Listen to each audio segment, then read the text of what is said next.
Olá, pessoal, seja bem-vindo a mais um episódio do nosso podcast, tá bom?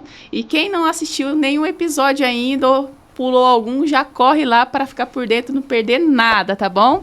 E já se inscreve também no nosso canal, segue a gente lá no Spotify, dê 5 estrelinhas, tá bom? Para ficar por dentro de tudo. E hoje nós teremos um convidado muito especial. Eu posso chamá-lo de realizador de sonhos, porque foi ele que realizou o nosso sonho. Inclusive, toda vez que eu falo, né, já fico emocionada. E ele sabe disso.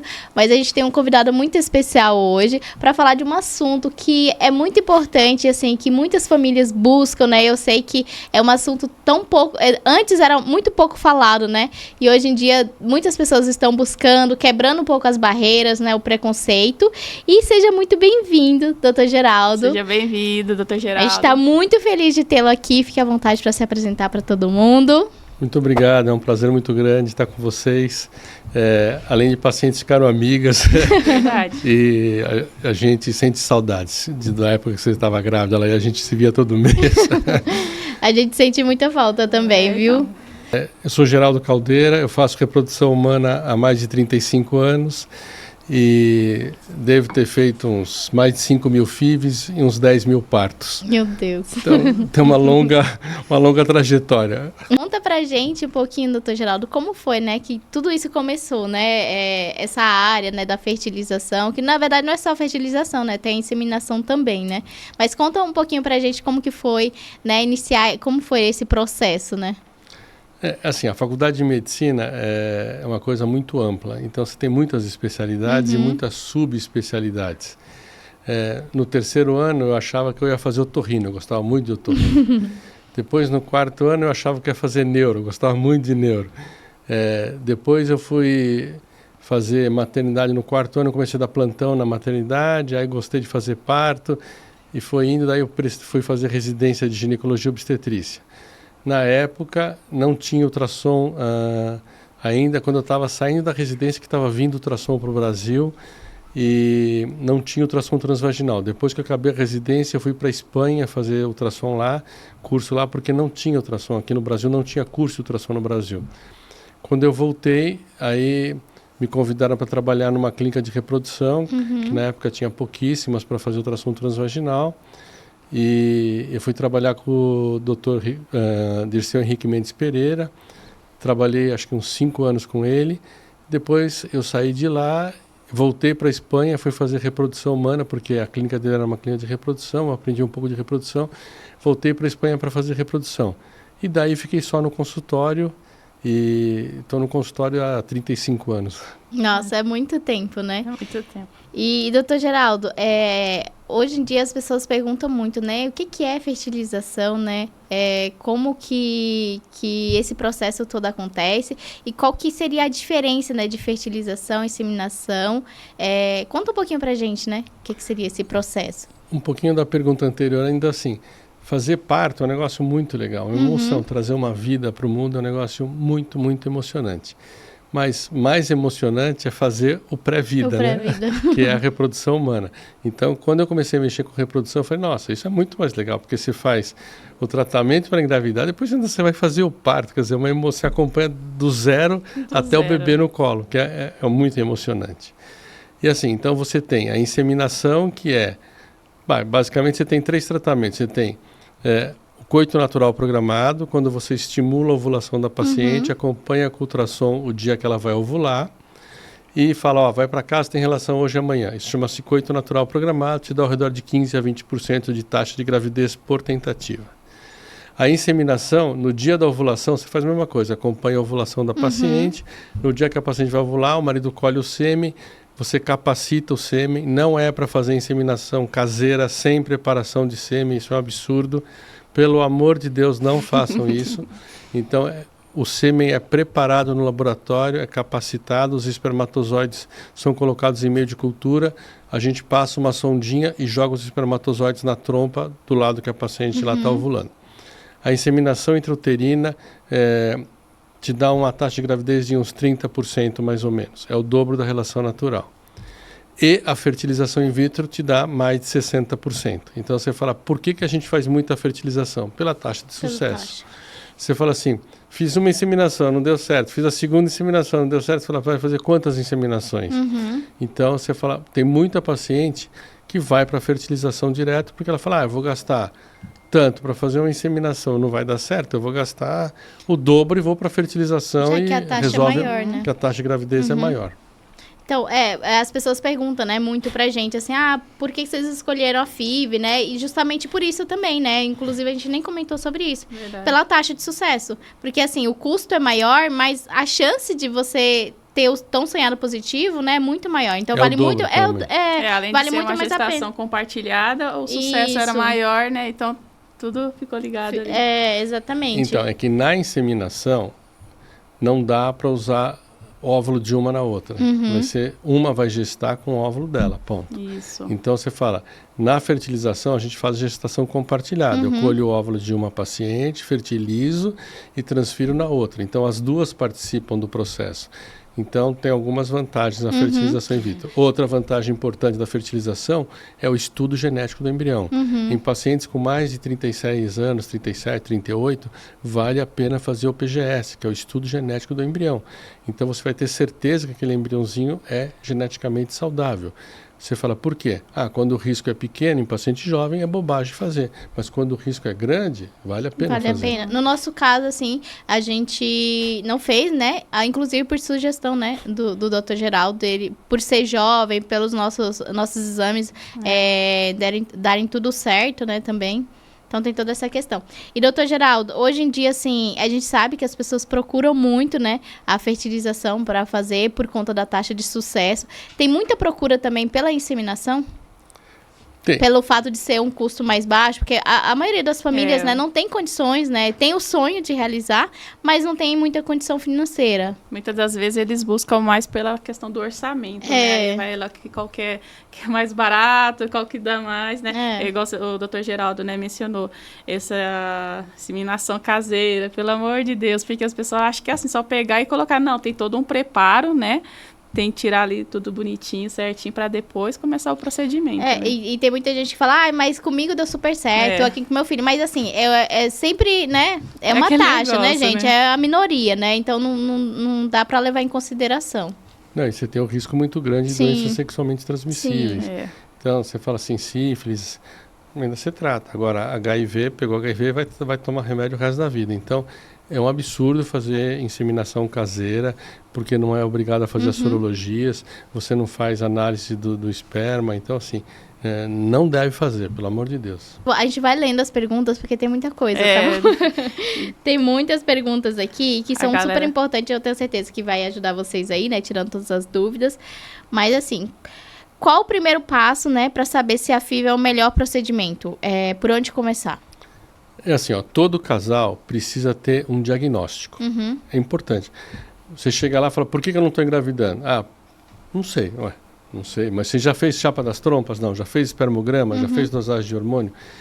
20% da população tem infertilidade e vai precisar de ajuda. Não necessariamente de FIV, mas vai precisar de ajuda para descobrir o diagnóstico e ter um tratamento. Então, todo casal precisa realizar os exames básicos, mínimos necessários para a gente ter o diagnóstico. E com o diagnóstico a gente sugere o tratamento. Vou te dar um exemplo. Paciente, casal jovem, com menos de 35 anos, com boa reserva ovariana, achou endometriose. Faz laparoscopia, trata a endometriose e às vezes consegue engravidar depois espontâneo. Então, o que determina muito o tratamento? A idade do casal, principalmente da mulher, e a reserva ovariana dela. Porque assim, se você falar, eu tenho 30 anos, mas tenho baixa reserva ovariana, eu não posso ficar perdendo tempo para você. Se você fala assim, eu tenho 35 anos, tenho uma boa reserva ovariana, tá bom, eu posso perder algum tempo com você. Então assim, a taxa de gravidez é diretamente proporcional à idade da mulher, ou seja, a idade dos óvulos e a quantidade de óvulos. Quanto melhor a quantidade e qualidade dos óvulos, melhora a taxa de gravidez. Tá, e quais exames, assim, são importantes para a pessoa saber, assim, como que tá a reserva ovariana dela? Então, assim, eu te falo que a gente pega isso todo dia no consultório. Meu ginecologista me acompanha há 5 anos, não sei o quê, e ele falou que tá tudo bem. o que a senhora fez de exame? Fiz ultrassom da mama, colposcopia, Papa Nicolau. Eu falei, que mais? Só. Então, não fez. Isso é exame de rotina ginecológica. Ela não fez nenhum exame específico para investigar a infertilidade. Então, você tem que fazer hormônio antimileriano que mostra a quantidade de óvulos que você ainda tem no teu ovário. Por quê? A espermatogênese se renova de 3 em 3 meses até o homem morrer. Então, por isso que Mick Jagger, George Clooney, Al Pacino tem filho com 70, 80 anos. Nossa, porque que interessante. a espermatogênese está lá. Ele tem esperma. Pode até não estar muito bom, mas está lá. A mulher não. A mulher nasce com uma quantidade fixa, limitada de óvulos. Que todo mês você vai ovulando e vai jogando ovinho fora. E vai acabando. Chega uma hora que acaba os seus óvulos e você entra na menopausa. A menopausa é a falência ovariana. Acabaram os seus óvulos. Quando você nasce com bastante óvulos, você vai entrar na menopausa depois dos 45. E quando você nasce com uma quantidade menor de óvulos, você vai entrar na menopausa mais cedo. Então, esse exame hormônio antimileriano é um exame muito importante para fazer, para a gente ter certeza da tua reserva ovariana. A gente tem pego paciente jovem, com baixa reserva ovariana. Com menos de 30 anos, você fala, mas não é para fazer hormônio antimileriano com menos de 30 anos? Não é. Mas a gente tem pego paciente de 27, 28, 26, 25, com poucos óvulos. Então, assim, é muito importante hoje, você fala assim, fazer hormônio antimileriano. A gente está recomendando começar a fazer hormônio antimileriano em paciente de 30 anos, e não mais de 35. Tem que fazer chapa das trompas, que é a esterossalpingografia. Tem que fazer espermograma do marido, ressonância magnética para avaliar se tem endometriose ou não. E tem que fazer uma dosagem de FSH, LH, e aí você dosa hormônio tiroidiano, mas prolactina, dosa os hormônios em geral para ver se não tem alguma alteração. Isso é importante. Em paciente jovem, fez FSH e LH, tem que ser menstruado até o 3º dia. Deu alto, o que é alto? Próximo de 10, 9, 10, 11, tem que fazer antimileriana. Mas ela só tem 25 anos, não interessa. Fez um FSH menstruado e o FSH veio alto, vai fazer antimileriana, porque o antimileriana vai vir baixo. Quando um vem alto, o outro vem baixo. Não tem jeito. Então, assim, em pacientes jovens, o FSH tem que vir baixo, 5, 6 e tal. Paciente jovem que veio o FSH alto, fala, tem alguma coisa errada, vai fazer antimileriana. Por isso é tão importante, né? A mulher que, eu só quero ter filho depois dos 30 anos, é muito importante congelar os óvulos, Congelar, né? Mudou muito. O conceito mundial a gente mandava congelar óvulos aos 35 anos. É difícil você convencer uma menina de 30 anos que ela tem que congelar óvulo. Não é fácil. Ela fala, eu vou congelar óvulo. Uma mulher de 35, ela fala, preciso. Estou precisando. Mas hoje a gente está recomendando congelar óvulos aos 30 anos. Você fala, por quê? Ela vai me dar uma quantidade maior com uma qualidade melhor. Mas ela só vai engravidar com 40, 41. Não faz mal. O importante não é a idade que ela vai gestar, é a idade que o óvulo foi congelado. Então você fala assim, congelei o óvulo com 30. Eu posso engravidar com 45? Pode. Teu óvulo tem 30, não interessa que você tenha 45. E tem a questão também, assim, independente da quantidade de óvulos, depois tem os procedimentos que você vai saber qual que vai estar maduro, qual que não vai estar, né? Eu, no meu caso mesmo, eu tive 21 óvulos, né? E no fim, só tinha 11 maduros. Olha aí, já deu uma caída boa. E no final, só 5. A gente conseguiu só fazer 5 embriões, né? Tem tudo isso também, né? O pessoal acha que um óvulo vai ser um óvulo bom, que vai ter um embrião, e não é assim. Do número de óvulos para o número de embriões, existe uma perda de 2/3 para toda paciente. Você fala, puxa, eu tinha 12 óvulos, fiquei só com 4 embriões. É normal. Eu tinha 10 óvulos, fiquei só com 3 embriões. É normal. Esta perda existe para toda paciente. Um óvulo nem sempre é um óvulo bom, um óvulo bom nem sempre vira embrião, e o embrião nem sempre vira blastocisto, que é o embrião do 5º dia que a gente transfere. Eu ia comentar, porque hoje a gente tá vendo vários casais, né, na TV, por exemplo, agora a mulher do Zezé de Camargo, do Luciano, né, que tá grávida. Você vê muitas mulheres ali, próxima aos 50, né, 40 e poucos anos, engravidando, né. Quebrou um pouco o preconceito das pessoas, né, em relação a isso. Depois dos 40 engravidar, não é muito tarde. Falava bastante. Hoje quebrou muito, né, e principalmente quem faz tratamento, né, pra poder engravidar, né, porque as pessoas falam, pra gente falava muito, é de laboratório. A gente ouvia muito isso no início, tá fazendo no laboratório. Houve muito isso na clínica também? Assim, as pessoas comentam muito sobre isso? Assim, já no passado o pessoal tinha vergonha, o pessoal Não falava, não falava que fez, escondia e tal. Hoje não, o pessoal já fala, eu fiz tratamento, fiz fertilização e tal, já perdeu um pouco esse preconceito. Mas, assim, cada vez mais as pacientes vêm mais tarde procurar a gente. Então, assim, hoje eu conto nos dedos as pacientes com menos de 35 anos que eu atendo. A maior parte delas tem 37, 38, 39, 40. Só que aos 35 anos de idade, as mulheres já têm 10% só da reserva ovariana. Aos 40 anos, tem de 1 a 5% só da reserva ovariana. Sai muito. Então, você fala assim, a mulher nasce com mais ou menos 5 milhões de óvulos lá. E depois, quando ela começa a menstruar, ela tem mais ou menos 400 mil óvulos, 500 mil óvulos. Para ela ovular ela tem que recrutar 1.000. Então, ou seja, ela gasta para cada ovulação 1.000 óvulos, 1.000 folículos antrais lá que são recrutados para ovular Então, ela tem em média 400 ovulações, desde que ela começa a menstruar com 10 anos, 11 anos de idade, até ela entrar na menopausa. Só que algumas pacientes nascem com uma quantidade menor. Então, isso ela acaba entrando na menopausa antes. Próxima pergunta aqui é uma pergunta também que muitos seguidores fizeram, né, também. Tipo assim, casais como a gente, né, homoafetivo, é comum dar certo de primeira, como aconteceu com a gente. Né? É uma pergunta que repercute bastante nos nossos comentários. O de vocês foi de primeira? A gente fala, graças a Deus, foi de primeira. Aí, tipo assim, qual a chance de sucesso, assim? Então, a fertilização in vitro te dá 60% de sucesso. Então, você fala assim, tem paciente que a gente faz tudo e não engravida. E você fala assim, eu já tive paciente que assim, eu fiz tudo na primeira tentativa e ela não engravidou. Aí, na segunda, ela engravidou. Você fala, por quê? Era o mesmo médico, a mesma paciente, o mesmo laboratório, fizemos tudo e engravidou na segunda tentativa. Então, tem a implantação do embrião, que é colher o óvulo, formar embrião, todo mundo faz, é fácil. A gente já domina essa técnica. Transferir o embrião, todo mundo transfere. Fazer o embriãozinho grudar no útero, esse é o problema. Aí já é outra coisa. Porque assim, a implantação do embrião é uma coisa muito estudada ainda a nível mundial. Existe uma parte imunológica. O embriãozinho é um material diferente. O teu útero tem que permitir que o material genético que não seja seu se implante e se desenvolva durante 9 meses. Então, nós temos um fator imunológico muito importante. Isso é estudado hoje. A hora que a gente aprender a implantar o embrião, aí vai ter 99% de gravidez. Nossa, com certeza, né? Então, aqui foi o que aconteceu com a gente. Graças a Deus, a gente teve o positivo de primeira, mas assim, a gente sempre fala, a gente implantou 2 embriões.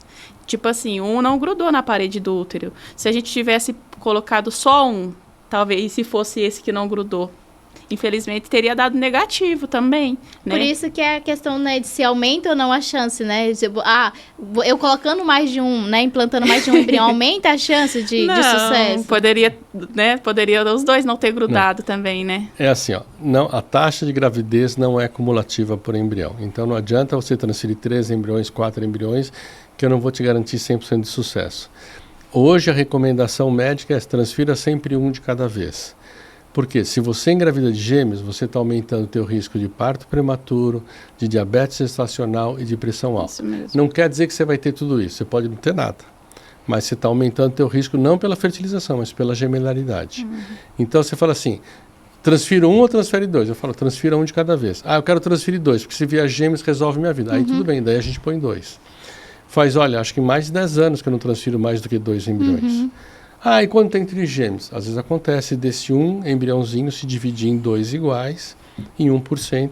O último trigêmeos que eu tive foi assim, ela já tinha feito tratamento em outro local, não tinha dado certo, aí ela quis transferir 2 embriões, porque ela só tinha 2 saudáveis, euploides, a gente transferiu e um deles dividiu. Então ela ficou com gêmeos monozigóticos, que são iguaizinhos, e um outro, e ela teve trigêmeos, 3 meninos. Mas assim, isto acontece em 1% dos casos, quando o embriãozinho se divide e forma os gêmeos idênticos. Se eu transferir um embrião, eu vou te dar 60% de gravidez. Se eu transferir 2, eu vou te dar a mesma taxa de gravidez. E se eu transferir 2, eu vou te dar 50% de gêmeos. Não é quando eu transfiro 2, não é 100% que você vai ter gêmeos. E assim, gente, no início, né, eu queria muito gêmeos. Eu até falei pro Dr. Geraldo, eu queria muito gêmeos. Só que desde o início, ó como que ele é um profissional super responsável, né? Informação pra gente. Então, assim, ele nos alertou desde o início. Olha, a gente não sugere, explicou tudo que ele tá falando aqui, ele passou isso pra gente. E mesmo assim, né? Alô, mesmo não, assim, tá bom, mas eu quero 2. Tá bom, mas eu quero 2. Aí ele falou assim, tem certeza? Aí ele perguntou várias, até no dia da implantação, assim. E aí, eu optei, né? A gente optou, né, por 2. Mas Deus é bom. E depois disso a gente falou, né, sobre isso, né? Que tudo tem um propósito, né? E graças a Deus deu certo pelo menos, né? Mas assim, então não aumenta a chance, tá? Pra vocês que acham aí que colocar mais de vai aumentar a chance, não aumenta. Porque assim, quando é pra ser, né? Que nem o Dr. Geraldo citou essa história aí, né? Que colocou que 2 embriões, né? E um se dividiu. E teve um caso também que a pessoa tinha um único embrião e se dividiu também, né? Olha só. Aí, às vezes, tipo assim, aí tem pessoas que colocam 1 ou 2, às vezes, quando não dá certo. Não é pra ser. Não é pra ser. E quando já vem 2 de uma vez, sem a pessoa querer. Sem a pessoa querer. E, doutor Geraldo, existe, assim, alguma coisa, né, mitos, verdade, que é pra aumentar as chances da FIV, né, dar certo, a fertilidade, enfim. Existe algum mito, verdade, sobre isso? Assim, o pessoal pergunta, o que eu vou tomar para melhorar a quantidade dos meus óvulos? Não tem. Eu não tenho remédio que vai aumentar teu antimileriano. O que eu vou tomar para não entrar na menopausa precoce? Não existe. Ainda hoje, nós não temos tecnologia suficiente para evitar que você entre na menopausa quando você for entrar. Então, assim, não tem remédio que melhore a quantidade de óvulos. A gente tem como usar a quantidade que você tem, mas não vai aumentar. A qualidade do óvulo consegue ser melhorada? Sim, discretamente. Isso é importante a pessoa saber. Não é que você fala assim, eu tenho 44 anos, então não vou fumar, não vou beber, eu vou vou fazer ginástica, não vou ter sobrepeso, vou ter uma alimentação saudável, vou fazer ginástica e eu vou ter óvulo de boa qualidade. Não. A aneuploidia, ou seja, a alteração genética do óvulo, está diretamente relacionado à idade da mulher, à idade do óvulo. Aos 43 anos, a paciente tem 75% de chance de ter óvulos alterados. Ou seja, eu posso engravidar espontâneo com 43 anos? Pode, mas o risco de aborto e de síndrome genética é 75%. E se eu fizer fertilização in vitro, eu tenho 25% de chance de achar o embrião saudável geneticamente. A hora que eu achar esse embrião saudável geneticamente, eu vou dar a taxa de gravidez de qualquer outra mulher para ela que tem embrião saudável. Ou seja, ela sai do grupo dos 25% para o grupo dos 60%, 70%. Legal. É bom saber disso, né? A gente tem coisas que a gente não tem informação, né? Eu acho que falta informação e as pessoas também buscarem, né? Então verdade. eles só vão deixando, e falam assim, não, mas tá tudo bem, quando eu estiver lá mais pra frente eu vou engravidar. E não é bem assim, né? Então é isso. Infelizmente, nessa parte não dá pra ficar esperando muito, né? E os tratamentos de reprodução assistida estão ficando cada vez mais eficazes? Sim, com certeza. Quando a gente começou a fazer fertilização há 30 anos atrás, a taxa de gravidez era 20%. Aí você fala, você tinha 0%, eu te dava 20%, você fala, que maravilha, mas era uma porcaria. Depois foi para 40% e hoje nós temos 60%, 70%, depende se fez PGS ou não. Mas assim, muita coisa evoluiu. Então, você fala, hoje a gente consegue levar o embrião até blastocisto, que é o 5º dia. Quando você engravida naturalmente, o embriãozinho fecunda na trompa, ele vai se dividindo. No 5º dia após a fecundação, ele implanta no útero no estágio de blastocisto. Antigamente, a gente não tinha, no laboratório, a gente não conseguia manter esse embrião mais do que 3 dias no laboratório. Nossa. Então, eu tinha que colher teus óvulos hoje, 3 dias depois transferir o embrião no estágio de 8 células. Ou seja, eu estava transferindo o embrião 2 dias antes do que eu deveria transferir. E isso te dava 40% de gravidez. Mas você fala, era melhor que 0, mas não era bom. Então, assim, hoje, quando a gente consegue levar o embrião para blastocisto, eu estou te dando uma taxa de gravidez boa. Se eu fizer o estudo genético do embrião, eu melhoro essa taxa de gravidez e ainda diminuo o risco de aborto. E o que podemos esperar para esse cenário nos próximos anos? Eu não sei se eu vou pegar. Vai sim. Não, Vai Tem pegar essa sim. depende de com quantos certeza. anos, mas eu não sei se eu vou pegar, mas útero artificial é uma coisa que já está sendo pesquisada a nível mundial. Outra coisa que está sendo pesquisada a nível mundial, o efeito de inseticida, pesticida, todos os idas que a gente, tudo que você come tem, antigamente não tinha. Outra coisa que está sendo pesquisada, isso afetando a infertilidade, dando baixa reserva ovariana e dando pior na qualidade do esperma. E outra coisa que está sendo pesquisada a nível mundial também, ondas eletromagnéticas, que antigamente não tinha. Hoje todo lugar é celular, televisão, É Wi-Fi, verdade. todo lugar que você fez. Então assim, o nosso organismo é bombardeado com ondas eletromagnéticas. Tudo isso está sendo pesquisado, se isto pode estar relacionado à diminuição da quantidade de esperma nos homens e diminuição da quantidade de óvulos nas mulheres. Então eu acho que no futuro, é o que eu te falei, eu não sei se eu vou pegar, mas a Sara com certeza já vai ter Já vai pegar. já vai pegar uma coisa muito diferente de reprodução. Verdade. E desses 35 anos que eu faço, a reprodução mudou radicalmente. Ô, doutor, e assim, na sua clínica hoje, assim, tem muita procura, casais homoafetivos, né, por gravidez, tem muita procura? Tem, porque aumentou muito os casais homoafetivos, né? Sim. Então você fala assim, antigamente o pessoal tinha vergonha, fazia escondido. Então assim, hoje não, hoje é uma coisa mais aberta, o pessoal fala mais e vai.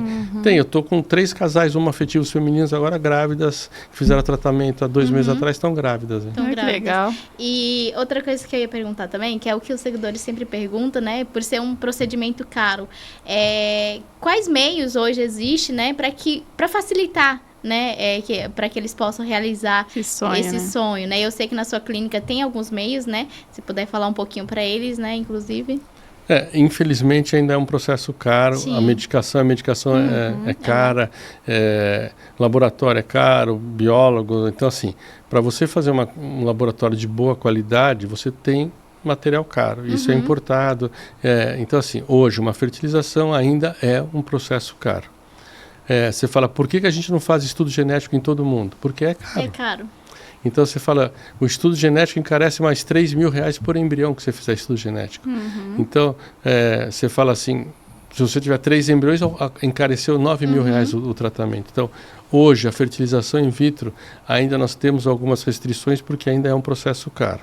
O que nós fizemos? A gente divide em mais vezes, comprar parcela, fizemos parceria com uma financeira, que essa financeira consegue dividir até 36 vezes, porque tem alguns casais que falam, pelo menos eu vou pagar por mês, mas não vou ter que ficar apertado agora e ficar sem dinheiro agora, ficar devendo para fazer o tratamento. Então, a parceria com a financeira foi uma boa. Você fala, tudo bem, tem os juros da financeira, mas você vai pagar em 3 anos o negócio. E quando se trata de sonhos, né, então assim, eu acho que esses juros aí é pequeno, né, diante disso. Então, para quem tá sempre perguntando pra gente, né, tem essas opções, né, do financiamento, cartão. Então, tem todas essas coisas que dá para fazer para te ajudar aí no seu sonho, né. Então vamos pedir para ele dar algumas dicas, né, para quem está começando, para quem tem esse sonho, o que essa pessoa precisa, né, para poder conseguir realizar esse sonho, né? Eu acho que assim, o mais importante é não fiquem esperando. Se você está tentando há 1 ano e não conseguiu engravidar, você está na exceção. Então, você está nos 20% que não engravidou, você tem que pesquisar. Então, a chance de você engravidar no 2º ano é só 5% e a chance de você engravidar no 3º ano é 1%. Não adianta você falar, vou esperar que daqui 5 anos eu engravido. Não é. Vá procurar ajuda. Pacientes com mais de 30 anos, assim, isso é a recomendação da OMS. Fala assim, paciente até 35 anos pode esperar 1 ano para ir buscar ajuda, médico de reprodução. Pacientes com mais de 35 anos espera 6 meses. E paciente com 38, 39, 40 anos vá buscar ajuda imediata. Não fique esperando, porque a quantidade de óvulos já está ao redor de 1%, 2%, 3%.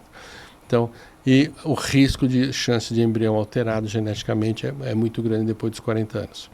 Então, assim, é muito importante ter o diagnóstico para você fazer o tratamento adequado. Você fala assim, se programe financeiramente, porque infelizmente ainda não é um tratamento barato. E eu falo, façam antimileriano aos 30 anos de idade. Antigamente eu mandava fazer aos 35, já mudei minha cabeça. Hoje, 30 anos eu falo, vai fazer antimileriano.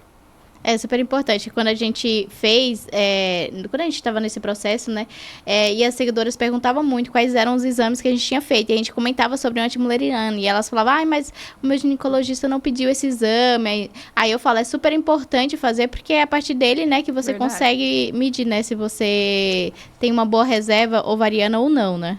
Sim, e assim, não é um exame pedido de rotina. Então, às vezes a paciente chega lá com 40 anos no consultório, mas a senhora fez antimileriano? Não, ninguém me pediu. Então, assim, é importante fazer. É importante. E doutor Geraldo, a pessoa, por exemplo, a pessoa fez todo o processo, né? Deu negativo. Para ela fazer novamente, quanto tempo ela espera e esse processo fica mais caro ou não? Então, depende se ela vai ter embrião congelado. Por exemplo, vocês têm mais embriões congelados. Sim. Então, se você quiser engravidar de novo, o que você vai fazer? A gente vai preparar teu útero, o endométrio, vai descongela o embrião e eu transfiro. Isso é um processo barato. Agora você fala assim, só tive o embrião da Sara, não tive mais embrião. Eu vou ter que fazer todo o processo de novo. Aí você vai ter que pagar tudo de novo. Entendi. Então, assim, por isso que é bom ter embrião extra congelado. Você fala, por quê? Primeiro, pode não engravidar na primeira. Segundo, você pode engravidar e abortar. E, assim, então você ter o embrião congelado, você usa daqui 1 ano, daqui 2 anos, 3 anos. Eu já tive um paciente que deixou o embrião congelado 7 anos. Depois descongelou e engravidou. Então é muito bom, né? Vamos ler um pouquinho das dúvidas dos seguidores. Tá bom, a gente separou algumas dúvidas dos seguidores, mais algumas, né? Ó, tá pedindo para você falar um pouquinho sobre a genética e a hipergenética. Epigenética. Que as pessoas, quando eu falo assim, a Sara, né, tem o DNA da Nai, mas ela também poderia ter epigenética, por causa da epigenética, se parecer um pouco comigo, né? Sim. A epigenética é para pacientes assim, ou casais homoafetivos femininos, ou casais que fizeram ovodoação. Quando você tem indicação de ovodoação? Quando você já está na menopausa, eu falo, você não tem mais óvulo, acabou. O único jeito de você engravidar é com ovodoação, doação de óvulos. Ou quando você está numa idade que eu não consigo colher óvulos e conseguir, para ter embriões euploides para transferir para você. Você fala, estimulei a ovulação, tive 3, 4 óvulos, fertilizou 2 embriões ou 1 embrião alterado. Faz de novo, a mesma coisa, faz de novo. Quer dizer, não adianta você ficar insistindo numa coisa que não está dando certo. Então, nesses casos, a gente faz a ovodoação. Na ovodoação, a gente procura uma paciente jovem, de no máximo 30 anos de idade, que tenha as características físicas da mãe que vai gestar e o mesmo tipo sanguíneo. Aí pega o sêmen, fertiliza, forma um embrião e transfere para ela. E daí entra a epigenética. A epigenética existe no útero materno, a criança acaba ficando 9 meses lá recebendo sangue da mãe via placenta, não sei o quê. Existe o bloqueio de alguns genes e a liberação de outros. Isto é epigenética. E por incrível que pareça, a criança fica parecida com a mãe. Por isso que a Sara é a minha cara. Brincadeira. Mas a Sara, assim, ela realmente tem umas características minhas, né? Então, é por isso, gente. Eu tentei explicar pra vocês. Não sei explicar como o doutor Geraldo, né? Mas é isso. Por isso que a Sara, o olho, né? Que todo mundo fala, se parece um pouquinho comigo. O olho, a boca. Porque as pessoas falavam, não, mas ela não vai parecer nada com você. Vai ser a cara da Nai. Mas, enfim, é por conta disso. Tem mais perguntas, né? Tem, tem uma seguidora aqui que falou assim, que ela, devido a uma retirada de um ovário, né, por causa de um tumor germinativo, teratoma. Ela quer saber se ela for fazer a FIV, um dia ela precisa fazer um tratamento a mais, por ter só um ovário agora. Não, ela precisa fazer um hormônio antimileriano para ver como está a reserva ovariana dela. Porque se já estiver baixo, ela congela o óvulo agora e deixa congelado. Ou seja, metade da reserva ovariana dela foi embora. Quando ela tirou um ovário, você fala assim, se eu tinha 200 óvulos em cada um, eu tirei 200, só ficou 200 do outro lado. Doutor, aproveitando, você tinha falado da ovodoação, né? As pessoas perguntam bastante. Se fizer a ovodoação, o procedimento, né, da FIV, fica um pouco mais barato? Não, quando você... Vamos dizer que você precise de óvulos doados. É mais caro do que a fertilização normal. Mas e se você doar Ah, sim. Então, por exemplo, você fala assim, vou fazer a fertilização, doei óvulos, você tem desconto no tratamento? Tem. É importante, você fala assim, antigamente a gente fazia doação compartilhada, então eu falava, eu estimulava a sua ovulação e você doava metade dos óvulos para ela e a outra metade você usava para você.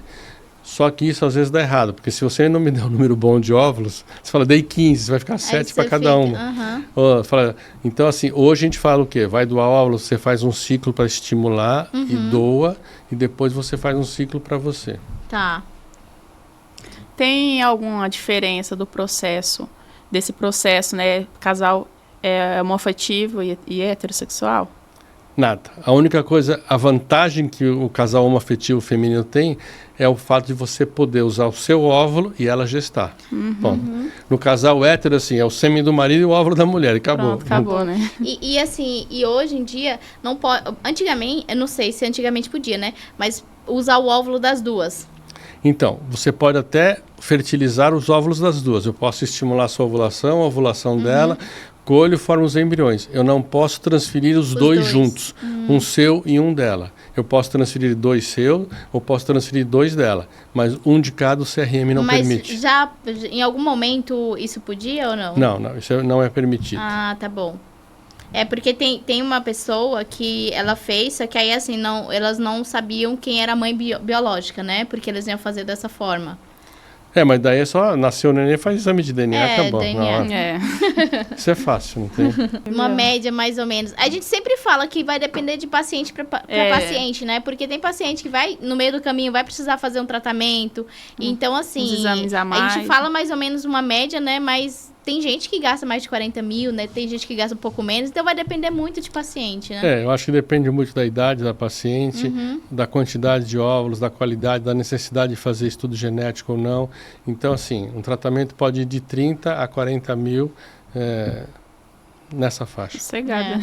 É igual eu falei no episódio anterior, né? Falei, gente, o valor mais ou menos é esse, mas você sempre tem uma reserva a mais, porque sempre vai surgir alguma coisa, um exame que a pessoa precisa fazer ou alguma coisa que a pessoa descobre ali no caminho e precisa cuidar, tratar. Tem um gasto a mais, né? Então tem que estar sempre preparado, né? Exato. Tem uma pergunta, o estudo genético é necessário quando? Então, quando a gente faz estudo genético dos embriões, quando a paciente tem mais de 36 anos, 37, 38, que daí já começa a aumentar o risco de síndromes genéticas. Quando um dos parceiros tem cariótipo alterado, ou seja, tem uma translocação de um cromossomo, então, nesse caso de alteração de cariótipo, é obrigatório fazer estudo genético. Pacientes que têm falhas de implantação, quer dizer, se transfere embrião, ela não engravida. Pacientes que têm aborto de repetição. Então, alguns casos específicos a gente fala, faça estudo genético, porque acha a causa. Eu estou com uma paciente que, hoje até eu fiz ultrassom nela, que assim, ela já tinha feito 3 fertilizações em outro local e não tinha engravidado. Aí fizemos estudo genético, transferimos o embrião na primeira tentativa e engravidou. Ô, doutor Geraldo, por exemplo, no nosso caso, a gente tem 3 lá congelado. Agora, né, se a gente quiser implantar, você sugere que a gente faça o estudo genético? Não, porque a idade que você... Tava tudo ok, Tava né? tudo ok. Então, assim, entendi. Então não influencia nada, né? É o que eu tô falando. Você não precisa nem fazer agora. Falar, quero fazer daqui 5 anos. Pá, mas daí eu vou estar com 40. Tá bom, não tem problema. A idade do óvulo que foi congelado, do embrião que foi formado, que conta. Quem tem mais de 45 anos e resolve fazer FIV, quais são as maiores complicações encontradas? Então, a chance de conseguir óvulo saudável aos 45 anos é praticamente zero. Então, assim, ela pode até ter óvulo. Ela fala, mas meu antimileriano é bom, não está ruim, eu vou conseguir óvulo. Sim, mas vai conseguir o embrião. A hora que você fizer estudo genético do embrião, ele vai vir alterado. Então, assim, as pacientes que têm mais de 45 anos, a maior dificuldade que elas vão encontrar é achar o embrião geneticamente saudável. Então, essas pacientes às vezes acabam indo para a ovulação. E toda paciente a partir dos 40 anos tem mais risco de diabetes gestacional e de pressão alta. Não quer dizer que vai ter, mas pode ser. 43 anos, iniciando o tratamento para FIV, análise de embrião, etc. É possível ter uma gestação normal? Depois que ela transferiu o embrião? Depois que ela transferiu, já fez análise e tudo mais. Sim, o embrião sendo geneticamente saudável é tranquilo. Tranquilo, né? Esse procedimento tem como fazer pelo SUS? O único lugar que eu sei, 2 lugares que eu sei que fazem totalmente grátis é o Hospital das Clínicas em São Paulo, o HC, Escola de Medicina da USP, e no Hospital Pérola Baiton. São os 2 únicos que eu sei que fazem grátis. O resto todos têm... Eu sei que em Brasília, que inclusive eu conheço um casal, e elas fizeram lá de Brasília. Então, não sei também se são todos os SUS. E tem também aquela questão, né, de prioridades, né? Então, a ordem de prioridade. Quanto leva, mais ou menos, o tempo, né, da primeira consulta até o resultado, até o positivo? Então, depende, mas basicamente assim, vai na primeira consulta, pede todos os exames, faz os exames, volta no retorno com todos os exames. Na próxima menstruação, já estimula a ovulação, colhe óvulo. Se não for fazer estudo genético, já dá para transferir o embrião a fresco. Ou seja, eu estimulei a ovulação 10, 12 dias, colhi os óvulos, 5 dias depois eu tenho o embrião, já posso transferir. Então, dá para fazer num mês. Quando você não vai fazer estudo genético, dá para fazer num mês. Quando você fala, eu tenho 38 anos, eu vou fazer estudo genético. Daí eu tenho que congelar o embrião, fazer a biópsia e esperar o resultado da biópsia. Aí no outro mês eu transfiro. Em média, 3 meses. O nosso durou em torno de 2 meses, né? Foi super rápido. Qual a viabilidade de uma FIV após os 40 anos? É mais ou menos o que... Não, aos 40 anos não é ruim, não. Não é ruim, né? Começa a piorar muito depois dos 43 anos. Então, assim, você fala, com 40 anos, se ela tiver uma boa reserva ovariana, eu tenho 60% de óvulo alterado, mas eu tenho 40% de óvulo bom. Então, ou seja, tive 10 óvulos, pelo menos 4 bons vão ter ali, entendeu? Agora, você fala assim, com 43 anos, tive 10 óvulos, só vou ter 3 bons. Aí começa... Tá, agora não tem essa pergunta aqui, mas eu vou perguntar. Por que escolheu o Dr. Geraldo para começar o tratamento? Não, eu morro de que o pessoal fala assim... eu falei assim, você veio aqui e falou, vamos ver se aquele velho sabe mesmo, se ele é experiente. Gente, sério, o Dr. Geraldo, ele sabe... a gente sempre fala pra ele, né, que ele é uma biblioteca, assim, ele tem muita informação.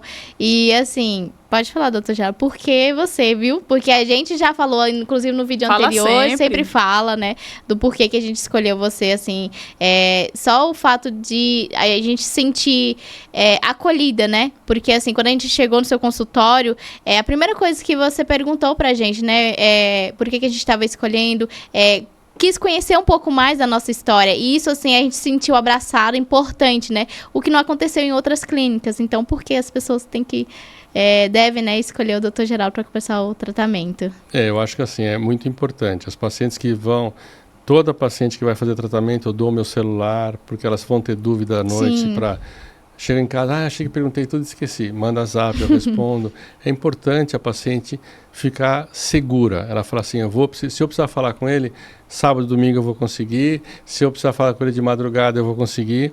Eu tive uma paciente que é muito engraçada. A mulher era tão insegura que uma vez ela me liga do sábado para domingo, 3 horas da manhã. Tá tudo bem? Aconteceu alguma coisa? Não, só para saber se eu conseguia falar com você no fim de semana prolongado. Eu comecei a rir, falei, vai dormir, você não tem o que fazer. Daí ela começou a rir e tal. Mas então, você vê o grau de insegurança que gera. E isso, de fato, assim, porque todas as vezes que eu precisei, assim, que eu tive dúvidas, porque a gente tem mesmo insegurança, né? Eu mandava mensagem pro Dr. Geraldo, ele falava, mas aconteceu isso? Aconteceu aquilo? Ele falava, então fica tranquilo. Gente, assim, o Dr. Geraldo, a gente chegava no consultório dele, às vezes, desesperado, igual aconteceu a primeira vez que eu tive o sangramento, bem pouco, né? Ele fez as perguntas e tá bom. Eu falei, gente, mas ele tá muito tranquilo, então tá bom. E aí você chega no consultório dele, ele te passa uma paz, uma tranquilidade, que você sai de lá, tipo, outra pessoa leve. Então, assim, isso é tão importante pra gente que tá nesse processo, né, nas dúvidas, incertezas, né, e ter alguém, assim, como você é muito importante. A gente tem muito orgulho, assim, de verdade, de ter feito todo o processo com você. A gente é muito feliz, assim. Com certeza. Você trouxe o maior sonho, né, que inclusive tá ali, a gente podia depois trazer ela aqui, mas trouxe o nosso maior sonho e também, assim, tranquilizou muito a gente em todo o processo, assim, a gente se sentiu muito segura e a gente entregou nas suas mãos. Inclusive, o Dr. Geraldo fez também o nosso parto, então, assim... Verdade, ele gente. Faz parto, gente, o Dr. Geraldo faz tudo. Foi feito do início ao fim. Eu quis, assim, muito, eu não queria outra pessoa, queria muito que fosse o Dr. Geraldo, porque ele tava por dentro de todo o processo, ele já conhecia, ele sabia como que tava ali, então, assim, eu não queria que outra pessoa fizesse meu parto, eu só queria ele mesmo.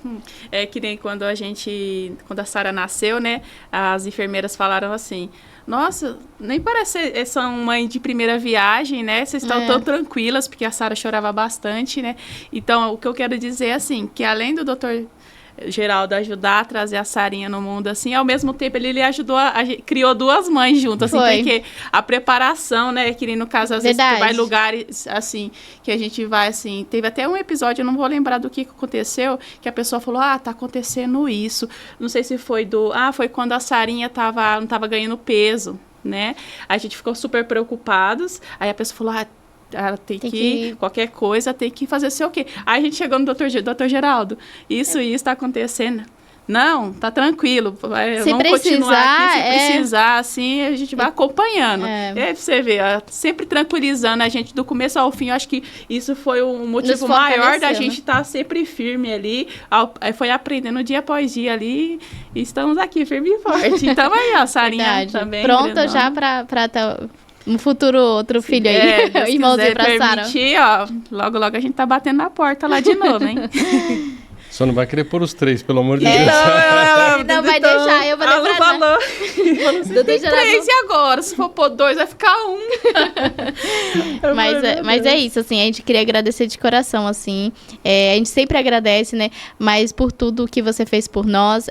E tem ajudado muitas pessoas também, né? Sim.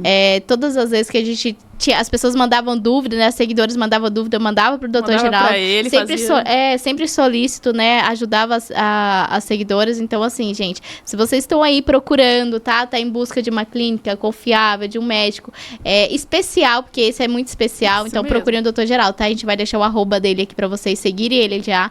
Ele posta muitas coisas, muitos assuntos também, e respondem as dúvidas de vocês sempre lá, tá? A gente falou bastante coisa aqui, ele também deu uma aula aqui pra gente.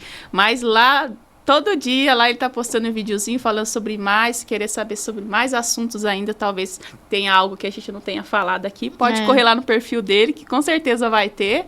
E é isso aí. Muito obrigada, Dr. Geraldo. Obrigada, Dr. Geraldo. Foi um prazer, meninas. Espero ter podido ajudar um pouquinho. Com certeza, ajudou muito. bastante, tirou bastante dúvidas, né? E com certeza vai surgir mais dúvidas aí. Mas é isso, gente. Muito obrigada por mais um episódio, tá?